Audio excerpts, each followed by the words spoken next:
ایک وہاں سے وارننگ ملی تھی مجھے جلسے کے مہمانوں کے آنے پر کسی جگہ سے، کوئی مہمان آ رہا ہے جو بیرونی ہے مگر اس کو یہ بیماری ہے، اس لیے نگران رکھیں کہ یہ نہ ہو کہ کہیں پکڑا جائے اور پھر مصیبت پڑے. پھر ہم نے وارن بھی کر دیا تھا، ساتھ بھی آدمی بھی لگا دیے تھے.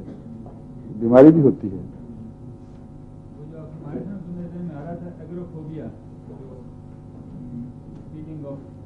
ایگروفوبیا ہوتا ہے کراؤڈ میں، کراؤڈ ہو اس سے گھبرانا، اس کو ایگروفوبیا کہتے ہیں. اس کا نام کچھ اور ہے، اسی سے ملتا جلتا نام ہے جو بلڈنگ میں بند کمروں میں گھبراہٹ جو ہوتی ہے. کلاسٹروفوبیا، دیٹس رائٹ، دیٹ از کلاسٹروفوبیا.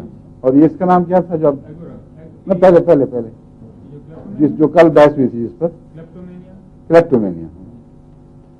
وہ فوبیا نہیں ہے، مینیا ہے لفظ. اسی سے مجھے اس وقت خیال نہیں آیا تھا، بعد میں مجھے خیال ہے کہ مینیا تو مطلب ہی اور ہے. وہ ہے ایک قسم کا پاگل پن. فوبیا ہوتا ہے خوف کو کہتے ہیں. بس وہ غلطی سے دماغ میں آیا نہیں کہ یہ مینیا کی بات ہو رہی ہے، اس کو فوبیا کے ساتھ لگا دیا تھا.